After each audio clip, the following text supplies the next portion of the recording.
Hello friends, आज की इस वीडियो में हम क्लास 9 एनसीईआरटी हिस्ट्री का चैप्टर नंबर 4 पढ़ेंगे, जिसका नाम है वन्य समाज और उपनिवेशवाद। ठीक है, तो इस चैप्टर को हम गवर्नमेंट एग्जाम के पॉइंट ऑफ व्यू से डिटेल में समझेंगे। तो जो पहला टॉपिक आता है वो आता है वन समाज और उपनिवेशवाद। तो दुनिया के अनेक हिस्सों में लोगों का जीवन जंगलों से जुड़ा हुआ था। वे जंगलों से प्राप्त करते जंगलों से प्राप्त करते थे फल और जड़ें, शहद, पत्तियां, लकड़ी। ठीक है, औषधियां, चारा, ईंधन। कई समुदाय जो थे ऐसे थे कि जंगलों में खेती करते थे। ठीक है, जंगलों में खेती करते थे, जबकि कुछ शिकार और पशुपालन या वन्य उत्पादों के लिए व्यापार पर निर्भर थे। ठीक है, लेकिन जब उपनिवेशिक शक्तियों ने एशिया और अफ्रीका के बड़े हिस्सों पर अपना नियंत्रण स्थापित किया, तो उन्होंने जंगलों को अपने आर्थिक हितों के लिए उपयोग करना जो है वो शुरू कर दिया। ठीक है, तो ये पुराने समय की बात है, जब अंग्रेज लोग थे, तो किस प्रकार से उन्होंने जंगल पर निर्भर रहने वाले लोगों पर कैसे उन्होंने अत्याचार किया, कैसे जो है अपने हित के लिए उन्होंने उनका यूज किया, उन्हें उसी के बारे में चैप्टर बताया जा रहा है। ठीक है, फिर आता है जंगलों की कटाई क्यों शुरू हुई। तो 19वीं शताब्दी में यूरोप में औद्योगिकरण और व्यापार के विस्तार के साथ लकड़ी की मांग तेजी से बढ़ी। जहाज निर्माण, ब्रिटिश नौसेना के लिए बड़ी संख्या में जहाज बनाए जाते थे। जहाजों के निर्माण में मजबूत लकड़ी की आवश्यकता होती थी। ठीक है, फिर आता है रेलवे। भारत में रेलवे के विस्तार के लिए लकड़ी की बहुत आवश्यकता थी। फिर आता है रेलवे में लकड़ी का उपयोग मुख्य रूप से रेलवे की पटरी के नीचे लगाने वाले स्लीपरों में ईंधन के रूप में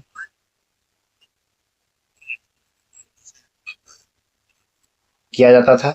फिर आता है कृषि का विस्तार। औपनिवेशिक सरकार का मानना था कि अधिक से अधिक भूमि को खेती के लिए इस्तेमाल किया जाना चाहिए, इसलिए जंगलों को काटकर भूमि का विस्तार किया गया। फिर आता है वाणिज्यिक फसलें। अंग्रेजों ने ऐसी फसलों की खेती को बढ़ावा दिया जिनसे उन्हें व्यापारिक लाभ मिलता था, जैसे चाय, कॉफी। ठीक है, चाय, कॉफी और रबर, गन्ना। ठीक है, और इस इस प्रकार की कटाई में इस प्रकार की जो कटाई थी वो बढ़ती गई। जो जंगलों की कटाई है वो धीरे धीरे बढ़ती गई। इन्हीं अंग्रेजों ने अपने हितों के लिए ऐसे जंगलों की कटाई करवाई। फिर आता है जंगलों के प्रति अंग्रेजों का दृष्टिकोण। तो स्थानीय लोग जंगल को केवल लकड़ी के स्रोत के रूप में नहीं देखते थे। ठीक है, वो क्या करते थे कि उनके लिए जंगल था उनके लिए जंगल था भोजन, चारा, ईंधन, आजीविका, संस्कृति, जीवन का आधार। लेकिन औपनिवेशिक अधिकारियों की दृष्टि अलग थी। उन्हें जंगल को मुख्य रूप से ऐसी भूमि मानते थे जिससे लकड़ी प्राप्त की जा सके। ठीक है, रेलवे के लिए संसाधन मिल सके, व्यापारिक लाभ प्राप्त हो। ठीक है, तो जंगलों को इस प्रकार से देखते थे और राजस्व बढ़ाया जा सके, इसलिए उन्होंने जंगलों पर सरकारी नियंत्रण बढ़ाना शुरू किया। फिर आते हैं वैज्ञानिक वानिकी। अंग्रेजों ने जंगलों के प्रतिबंध के लिए वैज्ञानिक वानिकी की शुरुआत की।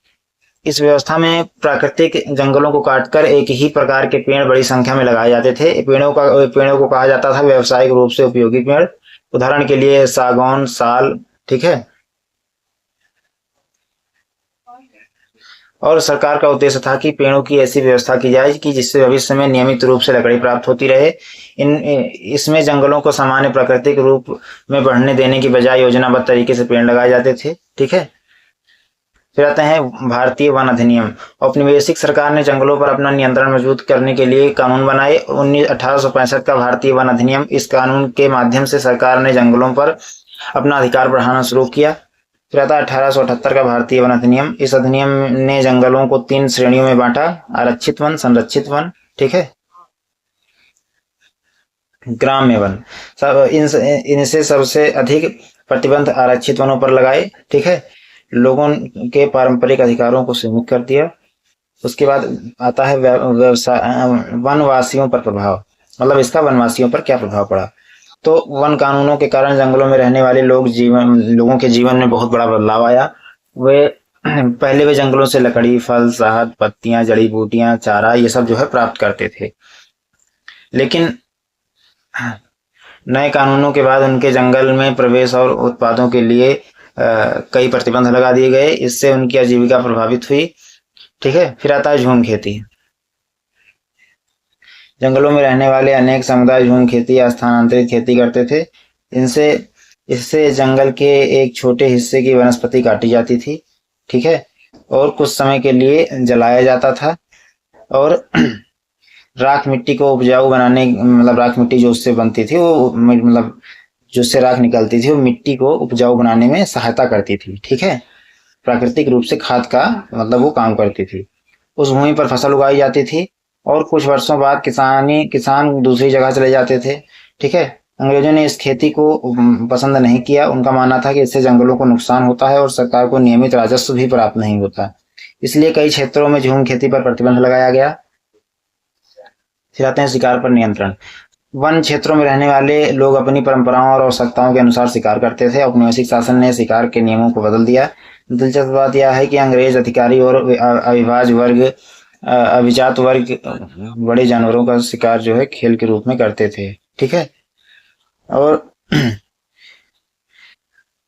मतलब वो लोग जो जंगलों में रहने वाले लोग थे, वो लोग जो शिकार करते थे उसको नियम बदल दिया, मतलब उनके शिकार पर रोक लगा दी, लेकिन अपने जो मनोरंजन के लिए जो अंग्रेज लोग थे वो शिकार करते थे, ठीक है। उदाहरण के लिए जैसे बाघ, हिरण, हाथी, ठीक है। बड़े जानवरों का शिकार प्रतिष्ठा का प्रतीक माना जाता था, लेकिन स्थानीय लोगों के पारंपरिक शिकार पर प्रतिबंध लगा दिया गया, ठीक है। रहते हैं चरवाहों पर प्रभाव।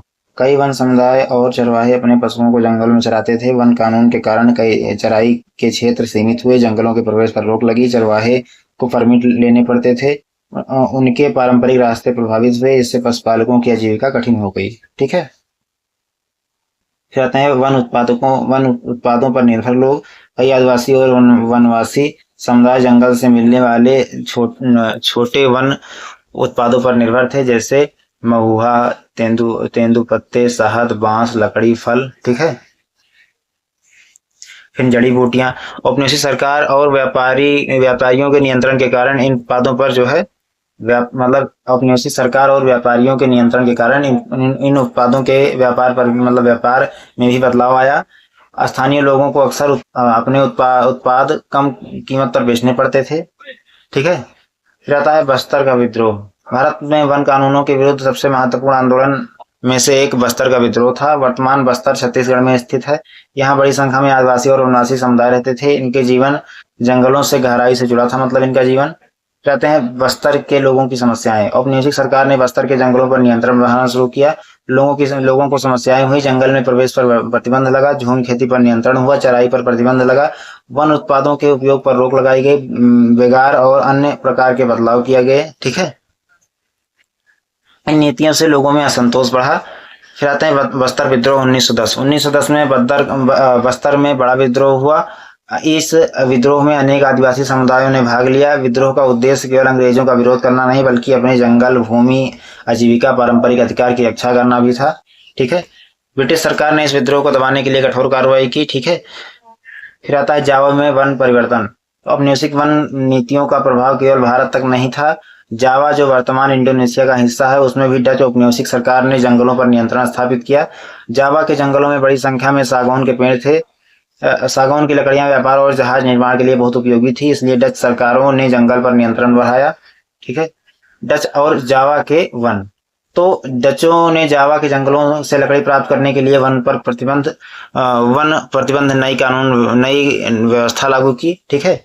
वन प्रतिबंध जो है एक नई व्यवस्था लागू की। वहां पर डच लोगों ने जंगलों में रहने वाले लोगों को पेड़ काटने, जंगल में खेती करने, पशु चराने से रोकने की कोशिश की गई। इससे स्थानीय लोगों और औपनिवेशिक सरकार के बीच संघर्ष हुआ। फिर आते हैं सामीन आंदोलन। तो जावा में जंगलों पर सरकारी नियंत्रण के विरुद्ध सामीन आंदोलन हुआ। इसके प्रमुख नेता थे सामीन सुरोसेंटिको थे, ठीक है। उन्होंने डच सरकार की वन नीतियों का विरोध किया। सामीन और उनके अनुयायियों ने कई सरकारी नियमों को मानने से इनकार किया। उनका विरोध मुख्य रूप से शांतिपूर्ण तरीके से था। फिर आते हैं वन समुदायों का प्रतिरोध। पूरे विश्व में वनस्पति और औपनिवेशिक वन नीतियों का अलग अलग तरीकों से विरोध किया गया। उन्होंने कानूनों की अवहेलना की, जंगलों में प्रवेश जारी रखा, जंगलों से उत्पाद प्राप्त किए, विद्रोह किए, सरकार के खिलाफ आंदोलन किए, ठीक है। इससे पता चलता है कि जंगलों पर सरकारी नियंत्रण को स्थानीय लोगों ने आसानी से स्वीकार नहीं किया। ठीक है। रहता है प्रथम और द्वितीय विश्व युद्ध का प्रभाव। विश्व युद्धों के दौरान जंगलों पर दबाव और बढ़ गया। युद्ध के लिए बड़ी मात्रा में लकड़ी की आवश्यकता थी। ब्रिटिश सरकार ने जंगलों से अधिक लकड़ी प्राप्त की। द्वितीय विश्व युद्ध के दौरान जंगलों की कटाई और तेज हुई, इससे वन संसाधनों पर दबाव पड़ा। ठीक है। फिर आता है वन समाज में परिवर्तन। तो औपनिवेशिक शासन के दौरान जंगलों में कई महत्वपूर्ण परिवर्तन हुए। पहले जंगल स्थानीय समुदायों की आजीविका के आधार थे। बाद में जंगल को मुख्य रूप से सरकारी और व्यवसायिक संसाधन के रूप में देखा जाने लगा। इससे स्थानीय अधिकार कम हुए। वन समुदायों की आजीविका प्रभावित हुई। ठीक है। प्राकृतिक जंगलों की संरचना बदली और व्यावसायिक पेड़ों की संख्या बढ़ाई गई। स्थानीय लोगों और सरकार के बीच संघर्ष बढ़ा। ठीक है। फिर उसके बाद आता है परीक्षा के लिए आपके इंपॉर्टेंट पॉइंट जिनको आपको विशेष रूप से याद रखना है। जैसे कि 1865 पहला भारतीय वन अधिनियम, 1878 वन अधिनियम में महत्वपूर्ण बदलाव, वनों का वर्गीकरण, 1810 बस्तर विद्रोह, प्रथम विश्व युद्ध जंगलों से लकड़ी प्राप्त करने मतलब लकड़ी की मांग बढ़ी, द्वितीय विश्व युद्ध जंगलों पर और अधिक दबाव पड़ा। फिर आते हैं महत्वपूर्ण शब्द। ठीक है। जैसे कि वानिकी, वैज्ञानिक वानिकी, वनों को योजनाबद्ध तरीके से विकसित और नियंत्रित करने की व्यवस्था, जिसे व्यावसायिक रूप से उपयोगी पेड़ों को प्राथमिकता दी जाए। ठीक है। फिर आता है झूम खेती, एक स्थान पर कुछ समय खेती करने के बाद दूसरे स्थान पर जाकर खेती की पद्धति। फिर आता है आरक्षित वन, ऐसे वन जिनमें स्थानीय लोगों के अधिकारों पर सबसे अधिक प्रतिबंध लगाए गए। मतलब ऐसे वन, आरक्षित वन ऐसे वन थे जिसमें स्थानीय लोगों के अधिकारों पर सबसे अधिक प्रतिबंध लगाए गए। फिर आता है उपनिवेशवाद, किसी शक्तिशाली देश द्वारा दूसरे देश पर राजनीतिक और आर्थिक नियंत्रण स्थापित करना, इसे उपनिवेशवाद कहते हैं। ठीक है। फिर आता है वाणिज्यिक वानिकी, ये क्या होती है? तो व्यापारिक लाभ के लिए पेड़ों और वन का संसाधनों का उत्पादन एवं उपयोग। ठीक है। फिर आते हैं वन उत्पाद, जंगलों से प्राप्त होने वाली वस्तुएं जैसे शहद, फल, पत्तियां, बांस और लकड़ी और औषधीय मतलब पौधे, इसे कहते हैं वन उत्पाद। ठीक है। तो आशा करता हूँ आपको चैप्टर अच्छा लगा हो तो वीडियो को लाइक करें, चैनल को सब्सक्राइब करें। ठीक है। धन्यवाद।